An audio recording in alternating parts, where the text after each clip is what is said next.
내가 잘못했어. 그땐 내가 눈에 보이는 게 없어서 그랬어. 내가 당신 얼마나 좋아하는지 알잖아. 제발 이제 그만 좀 찾아와요. 신고를 해야 정신 차릴 거예요. 나이도 먹을 만큼 먹었는데 추하게 이게 뭐 하는 거예요? 일단 만나서 얘기해. 얼굴 보면서 얘기하자고. 그때 얼굴 봤잖아요. 얼굴 보면서 이제 그만하자고 얘기했잖아요. 자식들 보기 부끄럽지 않아요? 난 자식들 다 필요 없어. 이제 당신 없으면 살지 못한다고. 전 이제 마음 떠났어요. 난 이제 혼자가 편하다고요. 혹시 다른 사람 생겼어? 그런 거 아니에요. 나한테 마지막으로 한 번만 기회를 줘. 이미 기회는 여러 번 줬고, 이제 한 번만 더 연락하면 그땐 정말 신고할 테니까 그런 줄 알아요. 방금 대화 속 주인공 양진숙 할머니와 강두철 할아버지입니다. 양씨 할머니는 최근에 황혼연애를 시작했습니다. 이전에 양씨의 자식들은 모두 출가했고 양씨는 복지관에도 가고 공원도 자주 가면서 내심 동반자를 찾을 수 있기를 희망했습니다. 양씨는 그렇게 노인들이 많은 공원에서 강씨 할아버지를 만났습니다. 둘은 그렇게 서로를 배려하며 좋은 관계로 발전하고 있었습니다. 하지만 양씨 할머니는 이후 강씨의 집착 때문에 힘들어했습니다. 양씨는 이제 나이도 있으니 아닌 것 같은 인연은 빨리 정리하고자 강씨에게 헤어짐을 고했습니다. 강씨는 그런 양씨의 결정을 받아들이지 못하고 있었습니다.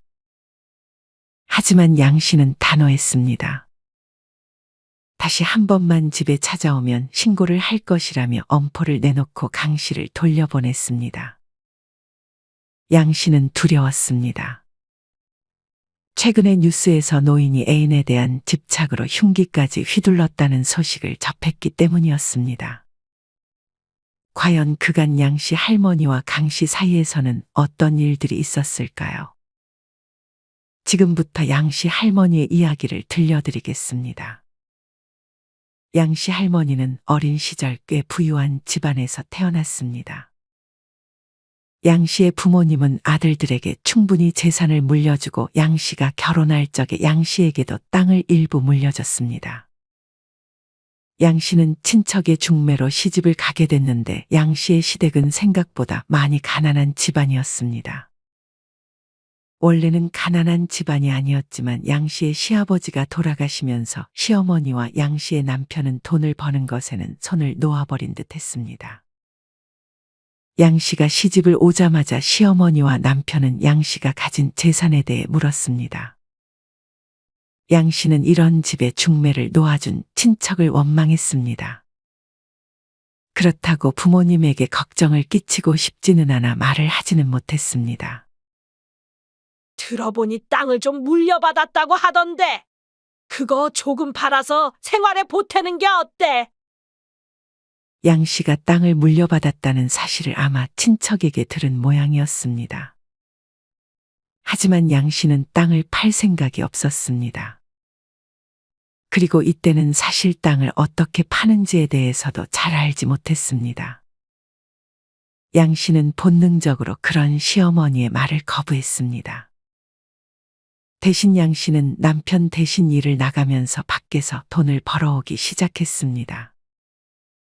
양씨의 남편은 이때까지도 집에서 빈둥대며 허구한 날 멍을 때리기 일쑤였습니다. 그렇게 시간이 흘러 양씨는 남편과 아들 하나, 딸 하나를 낳았습니다. 양씨의 남편은 자식을 낳더니 정신을 차리고 나가서 돈을 벌어오기 시작했습니다. 양씨의 시어머니가 손주들을 봐주고 양씨와 남편은 부지런히 돈을 벌어 생활비에 보탰습니다. 이후 양씨의 시어머니가 돌아가시면서 양씨는 일을 그만두고 살림과 육아에 집중했습니다. 아이를 키우니 시간이 어찌나 빨리 가던지 양씨는 어느덧 얼굴에 주름이 하나둘 늘기 시작했습니다. 그렇게 나름 평안했던 시간이 흘러 어느덧 양씨의 자식들은 모두 성인이 되었습니다. 이때부터 조금 삶이 편해지나 싶었던 양 씨는 얼마 안 가 남편의 병간호를 시작해야 했습니다. 남편이 간암 진단을 받고 암 투병에 들어갔기 때문이었습니다. 양 씨는 그렇게 4년간 남편의 곁에서 병간호를 했습니다. 거의 매일같이 옆에 있어야 했다 보니 병간호를 하는 것이 정말 힘들었습니다. 새벽에도 남편이 아파할 때면 잠을 자다가도 의사 선생님을 찾아야 했고 화장실 갈 때도 항상 같이 가줘야 했습니다. 그리고 암이 많이 전이가 됐을 때 남편은 완전 다른 사람이 되어 양 씨에게 침도 뱉고 폭력을 행사하기도 했습니다. 자식들은 학교 생활하거나 공부하기 바빠 병원을 잘 찾지 않았습니다. 그리고 남편의 병원비를 내기 위해 양 씨는 물려받은 땅의 일부를 팔았습니다. 그동안 방법을 몰라서 가만히 놔뒀던 땅값이 팔려고 할 때가 되자 큰 폭으로 올라 있었습니다. 양 씨는 크게 오른 땅 가격을 보고 차라리 아무것도 몰라서 그동안 팔지 않았던 것이 참 행운이었구나 생각했습니다. 이후 결국 남편은 세상을 떠났고 양 씨는 병원에서의 생활을 정리하고 다시 집으로 돌아갔습니다. 집에는 자식들이 와 있었습니다. 엄마, 고생 많으셨어요. 이제 엄마 인생을 사세요. 맞아, 엄마. 저흰 이제 다 컸으니까 엄마만 생각하면서 지내. 양 씨는 그런 자식들의 말이 참으로 고마웠습니다. 이때는 이 말이 진심이었을 것이라 생각했습니다. 이후 자식들은 모두 결혼을 했습니다. 양 씨는 다시 한번 땅의 일부를 팔아 자식들을 남부럽지 않게 도와줬습니다. 자식들이 양 씨의 집과 꽤나 가까운 곳에 살고 있었기에 양 씨는 손주들을 대신 돌봐주기도 했습니다. 그렇게 또 바쁘게 살다 보니 시간이 빠르게 흘렀습니다. 손주들도 어느 정도 컸고 양 씨는 더 이상 자식들을 도와주지 않아도 됐습니다. 어느덧 남편과 사별한 지 20년 정도가 흘렀습니다. 양 씨는 이때쯤 집에 있는 시간이 참으로 쓸쓸하게 느껴졌습니다. 그리고 남은 인생을 혼자 보내고 싶지 않다는 생각을 이때쯤부터 하기 시작했습니다. 양 씨는 새로운 짝을 찾고 싶다는 생각이 들기 시작했습니다. 양 씨의 생일날 자식들이 밥을 사주겠다며 양 씨를 식당으로 데리고 갔습니다. 식당에서 양 씨가 물었습니다. 너넨 이 엄마가 새로운 사람 만나면 어떨 것 같아?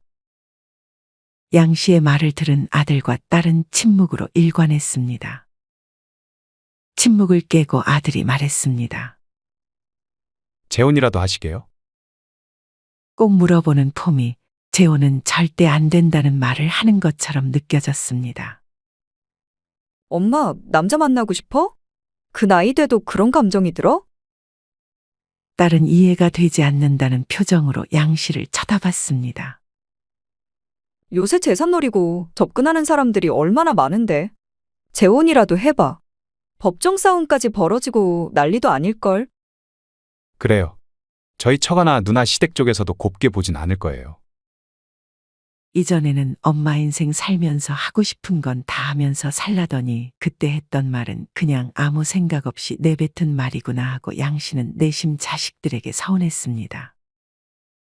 나이 들면 잘못된 선택을 하게 되는 경우도 많대. 사기도 많이 당하고.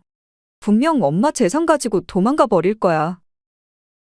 양 씨는 부정적인 말만 하는 자식들 때문에 그냥 화제를 돌려버렸습니다. 다 늙어서 그런 거 주책이야. 양 씨는 간만에 지인을 만나 얘기를 나눴습니다.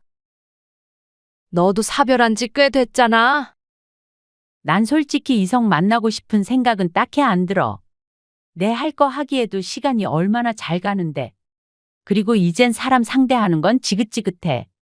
그냥 조용히 집에서 차 마시면서 명상하고 혼자 원하는 시간에 운동 가고 이런 게 좋다니까. 남자 만나더라도 그냥 각자 살아. 남들이 추하다고 생각한다니까? 양 씨는 자식들에게서도 지인에게서도 별로 좋은 소리를 듣지 못했습니다. 양 씨는 황혼 육아에서 벗어난 시점부터 집에서 혼자 시간을 보내는 날이 많았습니다. 하지만 뭔가를 스스로 시작하기는 귀찮았고 거의 매일 TV를 보거나 가끔 나가서 지인을 만나는 것이 일상의 전부였습니다. 양 씨는 이러면 안 되겠다 싶어 복지관에서 하는 운동 프로그램에 참여하고자 복지관으로 향했습니다. 양 씨는 춤을 가르쳐주는 수업이 있어 얼른 그 수업을 신청했습니다. 이미 그 수업에는 할아버지, 할머니들이 많이 있었습니다. 그냥 따로따로 춤을 추는 것이 아니라 남녀가 짝을 이뤄 춤을 가르쳐주는 수업이었습니다. 양 씨는 조금 떨리는 마음으로 수업에 참여했습니다. 혼자 뻘쭘해하던 양 씨의 앞으로 할아버지 한 분이 다가왔습니다. 안녕하세요. 정석필이라고 합니다. 양 씨도 수줍어하며 인사를 건넸습니다. 정 씨 할아버지는 처음 수업에 참여한 양 씨를 마음에 들어하는 눈치였습니다. 그렇게 둘은 같이 춤을 추며 조금씩 가까워졌습니다. 양 씨 할머니도 뭔가 춤을 추면서 배려하는 느낌을 주는 정 씨 할아버지가 싫지 않은 눈치였습니다.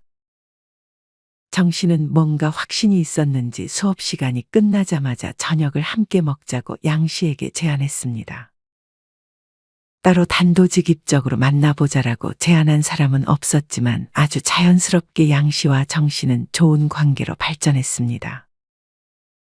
양 씨와 정 씨는 모두 혼자 살았지만 그렇다고 이때는 합가를 하지는 않았습니다.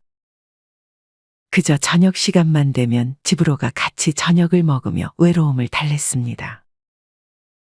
양 씨는 이 사실을 자식들에게 알렸습니다. 남자를 만난다고? 너넨 엄마가 늙어 죽을 때까지 평생 혼자 외로이 살다 갔으면 좋겠어? 그 집 자식은 몇 명인데요? 그건 정확히 모르는데 그런 게 뭐가 중요해? 중요하죠. 그 할아버지가 돈 요구하지는 않아요? 그런 거 없다. 너는 무슨 그런 소리를 해? 원래 처음에는 다 그렇게 접근하는 거야. 사기꾼들이 처음부터 돈 요구하는 사람 있어? 사기꾼이라니. 말 가려서 해라. 엄마, 벌써 그 남자 편 드는 거야? 그 남자가 뭐야? 아무튼 전 영 찜찜해요. 엄마가 아빠 대신 다른 사람이랑 같이 있는 것도 영 별로고. 이후에도 자식들은 자꾸만 양 씨에게 전화해서 그 남자가 돈 얘기 꺼내지 않았냐, 갑자기 아프다고 하면서 수술비 달라거나 그러지는 않았냐는 등을 물어봤습니다. 이전에는 연락도 잘 안 하던 자식들이 갑자기 양 씨가 만나는 사람이 있다니 이틀에 한 번꼴로 연락을 하기 시작했습니다. 양 씨는 조금 씁쓸했습니다. 그리고 자식들에게 괜히 이야기를 꺼낸 것 같아 후회했습니다. 조만간 우리 자식들이랑도 같이 밥 먹을까? 정 씨는 양 씨에게 자식들이랑 식사 자리를 가지자고 제안했습니다. 자식들이 조금 불편해하지 않겠어요? 양 씨는 굳이 자식들까지 껴서 식사를 해야 하나 싶었지만 정 씨는 친해지면 좋다며 양 씨를 데리고 약속 장소로 향했습니다. 정 씨는 양 씨와 마찬가지로 아들과 딸이 있었습니다. 아들은 결혼을 했고 딸은 아직 결혼을 하지 않은 듯 싶었습니다. 양 씨는 그렇게 처음으로 정 씨의 자식들과 인사를 했습니다. 정 씨의 자식들은 먼저 도착을 해 있었는데 양 씨에게 고개만 까딱 인사를 했습니다. 양 씨는 이때까지만 해도 어색해서 그런 거라고 생각했습니다. 아니, 사실 처음부터 자기를 아니 꼽게 바라보는 정 씨 자식들을 애써 외면했습니다. 자식들의 표정을 보아하니 억지로 나온 듯한 느낌이 들었습니다. 정 씨의 자식들도 양 씨의 자식들과 마찬가지로 양 씨가 정 씨의 재산을 보고 접근한 건 아닌지 의심하는 눈초리였습니다. 뭐라고 불러야 할지 모르겠는데 저희 아버지 왜 만나세요? 정 씨의 아들은 정 씨가 화장실을 간 사이 양 씨에게 단도직입적으로 물었습니다. 그냥 마음이 있으니까 만나죠. 양 씨는 존댓말을 하며 답했습니다. 돈을 뺏어갈 마음이요? 정 씨의 딸은 그런 양 씨의 대답을 비꼬았습니다. 양 씨는 기분이 상해 자기가 돈이 충분히 있다는 걸 보여주고 싶었지만 정 씨가 금방 들어와서 더 이상의 대꾸는 하지 못했습니다. 그렇게 불편한 식사 자리가 끝나고 정 씨는 이번엔 양 씨의 자식들과도 식사를 한번 하는 게 어떻겠냐고 양 씨에게 제안했습니다. 양 씨는 그렇게 아들과 딸에게 의사를 물었습니다. 내가 거길 왜 가? 딸은 정 씨의 제안에 정색했습니다. 맞아요. 솔직히 그 사람 만나는 거 저흰 별로 반기지도 않는데 같이 밥 먹으면서 무슨 얘기를 해요? 어디 5성급 호텔에서 하는 식사라면 몰라도. 엄마도 그쪽 자식들이랑 식사했어, 최근에. 근데 너네가 거절한다고 하면 기분이 어떻겠어? 그쪽 자식들은 뭐래? 엄마를 잘 반겨줬어? 양 씨는 그런 딸의 질문에 답을 할 수 없었습니다. 거봐. 딱 보니 그쪽 자식들도 엄마 마음에 안 들어 했지? 그냥 뭐 처음이니까 내가 돈 때문에 자기 아버지 만나는 거냐면서 좀 기분 나쁘게 물어보긴 하더라. 그런 말을 했다고요? 자식 교육까지 완전 엉망으로 시켰네. 엄마, 그런 말 들어가면서까지 그 남자를 만나고 싶어? 자식들은 몰라도 그 사람은 좋은 사람이야. 아무튼 난 갈 생각 없어. 일주일에 하루 쉬는데 그날을 망치고 싶지 않아. 양 씨는 그냥 밥 한 끼만 하면 된다며 자식들에게 식사 장소와 시간을 알려줬습니다. 약속 당일 양 씨와 정 씨는 미리 도착해 앉아 있었습니다. 하지만 시간이 지나도 양 씨의 자식들은 얼굴을 비추지 않았습니다. 안 오니? 양 씨는 자식들에게 전화를 했지만 전화를 받지 않아 문자로 안 올 거냐고 물었습니다. 양 씨의 자식들은 그 문자를 본 지 한두 시간 있다가 하나둘 답장을 보내왔습니다. 딸은 자기는 안 가겠다고 말하지 않았냐고 문자가 왔고 아들은 아예 약속 자체를 깜빡한 듯 싶었습니다. 그렇게 양 씨는 정 씨와 단둘이 식사를 했고 양 씨는 정 씨에게 미안하다며 사과했습니다. 정 씨는 뭔가 마음에 들지 않은 듯 했지만 어쩔 수 없다며 양 씨를 위로했습니다. 그래도 양 씨는 늦은 나이에 동반자가 생긴 것에 만족해하고 있었습니다. 무엇보다 외롭지 않았고 양 씨가 어디를 가고 싶을 때면 항상 정 씨가 같이 가줬습니다.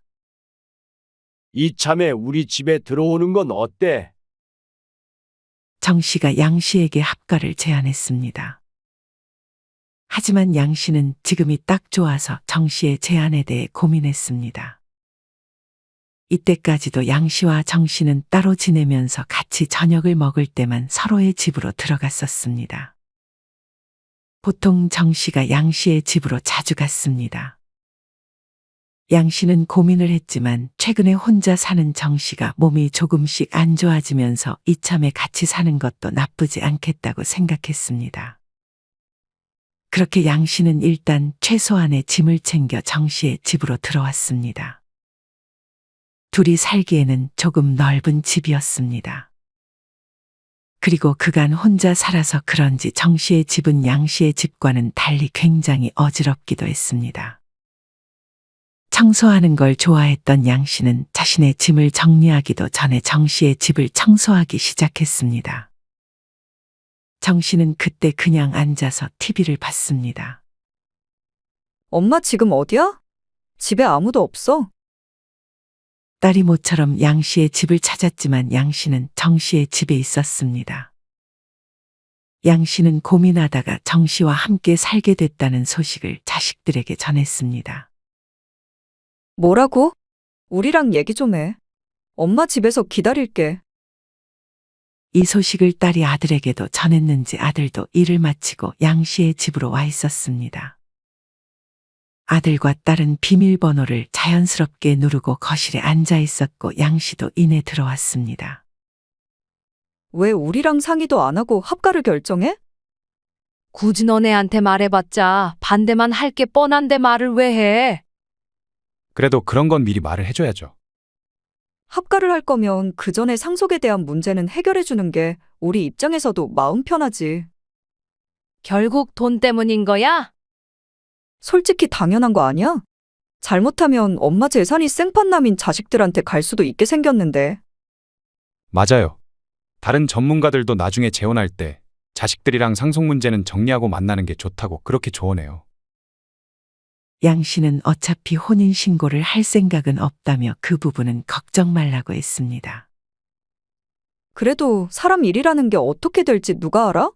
그 남자가 혼인신고 안 했어도 같이 산 기간으로 자기도 재산 받을 권리 있다고 말하면 어떻게 할 건데? 양 씨는 듣기 싫다는 듯 자식들에게 그런 말 할 거면 얼른 집으로 돌아가라고 말했습니다. 양 씨는 정 씨와 함께 살면서 자연스럽게 집안일을 도맡아 했습니다. 하지만 양 씨는 정 씨와 합가한 지 2달도 안 돼 합가하기로 한 것을 후회했습니다. 자꾸만 어지럽히는 정 씨가 마음에 안 들기 시작했고 혼자 있는 시간이 조금씩 그리워졌습니다. 양 씨는 낮이면 혼자 소파에 앉아 차를 마시는 것을 좋아했는데 이제는 항상 집에 정 씨가 TV를 크게 틀어놓고 봐서 그런 고요한 시간을 즐기기도 힘들었습니다. 그리고 많은 시간 붙어 있다 보니 자꾸만 정 씨의 단점들이 보이기 시작했습니다. 특히나 정 씨는 평소에 핸드폰으로 무언가를 보는 시간이 많은 듯 했습니다. 뭘 그렇게 하루 종일 핸드폰을 보고 있어요? 아무것도 아니야. 양 씨의 질문에 정 씨는 무언가를 숨기기라도 하는 듯 핸드폰을 감췄습니다. 정 씨의 집에 가끔 정 씨의 자식들이 찾아왔는데 양 씨가 정 씨와 같이 사는 것을 탐탁치 않아 하는 것은 정 씨의 자식들도 마찬가지였습니다. 정 씨의 자식들은 가끔 정 씨의 집에 찾아와서 반찬을 놓고 갔는데 양 씨에게는 눈이 마주쳐도 인사를 잘하지 않고 자기 아버지에게만 말을 걸다 집으로 돌아갔습니다. 정 씨가 자식들에게 집에 왔으면 양 씨에게도 인사를 하라고 했지만 자식들은 이제는 그런 아버지의 말을 별로 귀담아 듣지 않는 듯 했습니다. 양 씨는 그냥 그러려니 생각하기로 마음먹었습니다. 이후 정 씨는 전에 아팠던 몸이 조금씩 더 안 좋아지는 듯 했습니다. 양 씨는 정 씨를 걱정하면서도 예전에 남편을 병간호 하던 때를 생각하면 자신이 병간호를 다시 할 수 있을지도 조금 걱정되었습니다. 지금이라도 나와. 양 씨는 카페에서 지인을 만나 대화를 나눴습니다. 언니, 또 그렇게 병간호하면서 얼마 되지도 않는 소중한 시간들을 날리고 싶어? 지금이 마지막 기회라니까? 어차피 재혼을 한 것도 아니잖아. 양 씨는 그런 지인의 말에 흔들렸지만 그렇다고 아픈 사람을 혼자 놔두고 나오기도 쉽지 않은 상황이었습니다. 정 씨가 그렇게 아프지 않을 때 정 씨의 자식들은 양 씨가 정 씨와 같이 사는 것을 싫어하는 눈치였지만 정 씨가 몸이 안 좋자 갑자기 태도가 돌변했습니다. 아버지 몸이 안 좋아지자 그제서야 갑자기 양 씨에게 집에 들어와서 고맙다 말하고 심지어 재혼을 해서 자기들 대신 양 씨가 자기의 아버지를 돌봐주기를 바라는 듯 했습니다. 양 씨는 청소는 몰라도 밥을 하는 것은 별로 좋아하지 않았는데 이제 또 정 씨와 같이 사니 삼시세끼 밥을 차려야 했습니다. 양 씨는 점점 힘겨워지기 시작했습니다. 그리고 정 씨가 자꾸 핸드폰으로 뭔가를 하니 몰래 훔쳐봤는데 알고 보니 정 씨는 인터넷 도박을 즐겨하는 듯 보였습니다. 그러더니 이제 양 씨와 가까워졌다고 생각했는지 아주 조금씩 돈을 요구하기 시작했습니다. 처음에는 10,000원, 20,000원 정도의 소액을 요구하다 점점 100,000원 단위의 돈을 줄 수 있냐고 말했습니다. 양 씨는 이때부터 정 씨에 대해 쎄한 마음이 들기 시작했습니다. 돈을 주다가 이제 돈이 없다고 말하자 정 씨는 갑자기 다른 사람으로 돌변하며 정색하는 눈빛으로 양 씨를 쳐다보기도 했습니다. 양 씨는 정 씨의 집에서 그만 나가보겠다고 정 씨에게 뜻을 전했습니다. 정 씨는 그렇게 나가는 양 씨를 말리지 않았습니다. 양 씨는 다시 전처럼 정 씨와는 저녁만 함께 먹었는데 다시 관계가 좋아지는 듯 했습니다. 하지만 다시금 양 씨의 마음이 돌아오자 정 씨는 금전을 요구하기 시작했습니다.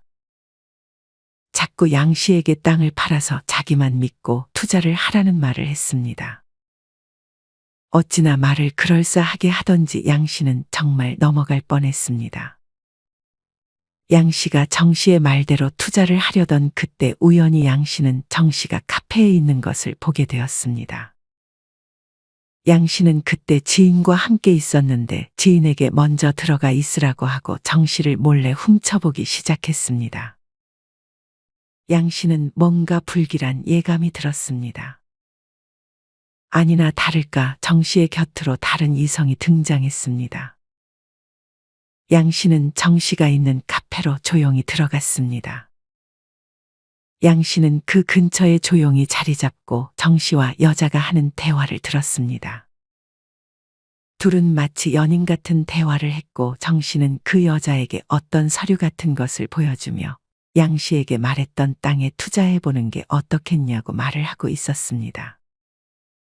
그 패턴이 양 씨에게 하는 패턴과도 동일했습니다. 알고 보니 정 씨는 이런 할머니들의 노후 자금을 노리고 사기를 치고 다니는 사기꾼이었습니다. 양 씨는 바로 정 씨에게 다가가서 뺨을 때렸습니다.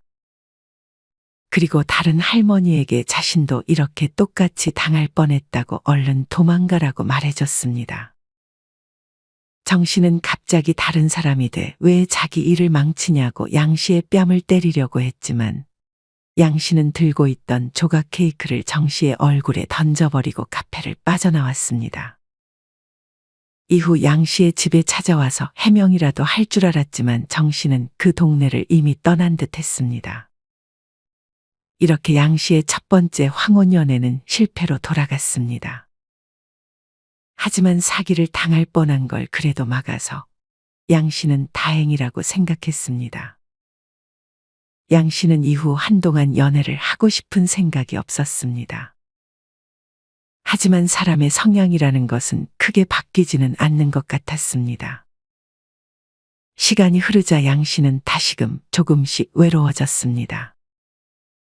그런 꼴을 당하고 연애가 또 하고 싶어? 양 씨의 지인은 양 씨를 나무랐습니다. 정상적인 사람을 만나면 되지. 나이 들면 판단력도 흐려지는데 어떻게 정상적인 사람인지 미리 알고 만나? 돈 얘기 안 하고 건강한 사람 찾으면 돼. 양 씨는 다른 사람의 시선 따위 신경 쓰지 않는다며 언제든 자신이 마음에 드는 이성이 생기면 만나고 싶다고 생각하고 있었습니다. 양 씨는 복지관은 더 이상 가지 않고 홀로 공원에서 보내는 시간이 많았습니다.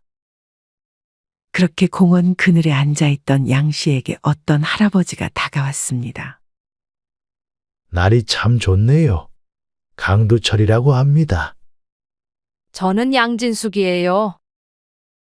강 씨는 양 씨가 거의 매일같이 공원을 온다는 것을 알고 친근한 마음에 인사를 건넸던 것이었습니다.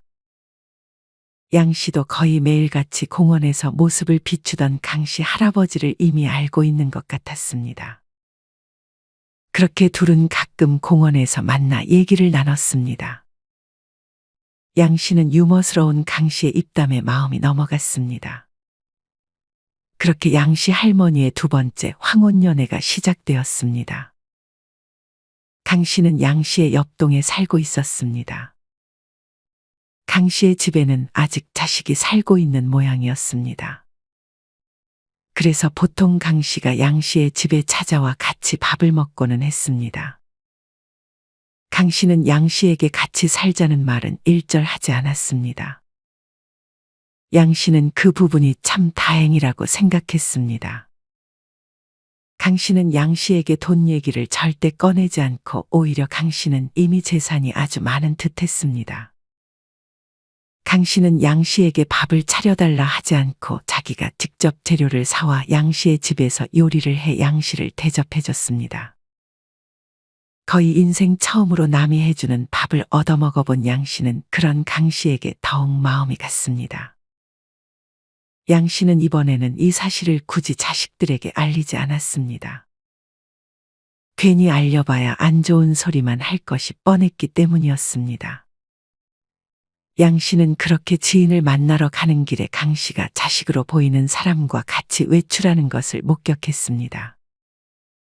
양 씨는 인사를 건네려고 하다 멈춰서 둘의 행동을 관찰했습니다. 자세히 보니 강 씨의 아들은 약간 몸이 아픈 듯 했습니다. 그리고 지적 장애를 가진 듯 했습니다. 양 씨는 물론 강 씨와 아들은 잘못한 게 없다고 생각했지만 자기가 나중에 강 씨의 아들을 돌봐줘야 할지도 모른다는 생각에 이번엔 관계가 더 깊어지기 전에 이별을 해야 할지 고민하고 있었습니다. 그러던 어느 날 양 씨의 집에 낯선 사람이 찾아왔습니다. 누구세요? 안녕하세요. 처음 뵙겠습니다. 강두철 씨 아시죠? 저는 그분 자식 되는 사람입니다. 강 씨의 자식이라길래 양 씨는 의심 없이 문을 열어줬습니다. 강 씨의 자식은 조금 무거운 표정을 하더니 입을 열었습니다. 저희 아버지 조심하시는 게 좋을 거예요. 강 씨의 자식은 자기 아버지가 집착이 상당히 심해서 엄마가 도망갔다는 말을 꺼냈습니다. 그러면서 자기 아버지와 같이 사는 사람은 자기 형인데 엄마가 형을 데려가려고 했지만 아버지가 형까지 뺏기면 영영 엄마랑 못 만날까 봐 잘 돌보지도 못하면서 지적 장애를 가진 형과 같이 사는 것이라 설명했습니다. 그러면서 관계가 더 깊어지기 전에 얼른 헤어지라고 양 씨에게 조언해줬습니다. 양 씨는 안 그래도 이별을 생각하고 있었어서 바로 다음 날 강 씨에게 이별을 고했습니다. 하지만 이미 강 씨는 양 씨에게 마음이 많이 생겨버린 듯 했습니다. 강 씨는 그런 양 씨의 말을 받아들일 수 없다며 이유를 물었습니다. 양 씨는 솔직히 이유를 설명해줬고 이제는 그냥 혼자 편하게 지내고 싶다고 말을 했습니다. 당신한테 아이 돌봐달라고 할 생각 없어. 그니까 헤어지는 건 다시 생각해보자. 하지만 양 씨는 이미 마음이 확고한 상태였습니다. 계속되는 설득에도 양 씨의 마음이 돌려지지 않자 강 씨는 점점 선을 넘었습니다. 양 씨는 계속되는 강 씨의 연락에 결국 연락처를 차단하고 자꾸 집에 찾아오자 문을 열어주지 않았습니다. 그러던 어느 날 밤 소음이 들리기 시작했습니다. 양 씨가 사는 곳은 빌라 2층이었는데 소음에 깨 거실로 나가보니 누군가 창문에 돌을 던지고 있었습니다. 양 씨는 놀란 마음에 밖을 확인했습니다. 양 씨의 집 창문에 돌을 던지고 있는 사람은 다름 아닌 강 씨였습니다. 이미 양 씨 집 창문이 약간 금이 가 있는 상태였습니다. 양 씨는 화가 나 뭐 하는 거냐고 했습니다. 강 씨는 그런 양 씨에게 나와서 얘기를 하자고 자꾸만 졸라댔습니다. 양 씨는 경찰에 신고할 거라면서 강 씨에게 얼른 집으로 돌아가라고 했습니다. 하지만 강 씨는 지금 당장 나오지 않으면 계속 돌을 던지겠다며 양 씨를 협박했습니다. 하지만 나가봤자 좋은 일이 생길 거라고 생각하지 않았던 양 씨는 그냥 집에 계속 있었습니다. 그렇게 이후에도 돌을 던지는 소리가 들리더니 이내 멈췄습니다. 양 씨는 한동안 집에만 있다가 간만에 아침 운동을 하러 밖으로 나왔습니다. 시간도 어느 정도 흘렀고 더 이상 강 씨가 집에 찾아오지도 않아서 정리가 됐다고 생각했습니다. 하지만 양 씨가 나오자마자 밤을 새고 기다렸는지 운동하러 가는 양 씨의 앞에 귀신처럼 강 씨가 서 있었습니다. 양 씨는 놀라 뒤로 자빠졌습니다. 그리고 꼬리뼈가 다치는 느낌을 받았습니다. 하지만 아픈 것도 모르고 양 씨는 강 씨에게 뭐 하는 거냐고 물었습니다. 내가 잘못했어. 그땐 내가 눈에 보이는 게 없어서 그랬어. 내가 당신 얼마나 좋아하는지 알잖아. 제발 이제 그만 좀 찾아와요. 신고를 해야 정신 차릴 거예요. 나이도 먹을 만큼 먹었는데 추하게 이게 뭐 하는 거예요? 자식들 보기 부끄럽지 않아요? 난 자식들 다 필요 없어. 이제 당신 없으면 살지 못한다고. 전 이제 마음 떠났어요. 난 이제 혼자가 편하다고요. 혹시 다른 사람 생겼어? 그런 거 아니에요. 나한테 마지막으로 한 번만 기회를 줘. 이제 한 번만 더 연락하면 그땐 정말 신고할 테니까 그런 줄 알아요. 양 씨는 다친 몸을 억지로 이끌고 강 씨에게서 벗어나고자 했지만 그 순간 강 씨는 준비했던 흉기를 들고 강 씨를 위협하려 했습니다. 양 씨는 놀라 몸을 웅크렸고 근처에 있는 다른 젊은 친구가 막아줄 때까지 양 씨는 강 씨가 휘두르는 흉기에 맞아 팔이 부러졌습니다. 이후 경찰이 와서 강 씨를 체포했고 양 씨는 병원으로 향했습니다. 양 씨는 꼬리뼈 부상으로 한동안 거동이 힘들었고 팔에 오랜 시간 깁스를 해야 했습니다. 양 씨의 자식들은 강 씨에게서 자신들이 지켜주겠다며 근처로 이사를 오라고 했습니다. 그 사람 길거리에서 보면 정말 가만히 안 둘 거예요. 그러게 내가 그냥 혼자 살라고 했잖아. 이게 무슨 꼴이야 대체.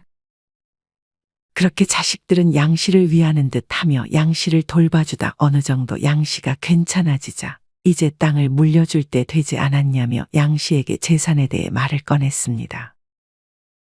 언제 또 양 씨가 재혼을 할지 모르니 빨리 물려받고 싶은 모양이었습니다. 양 씨는 퇴원하는 날 조용히 집으로 돌아와 이사 준비를 했습니다.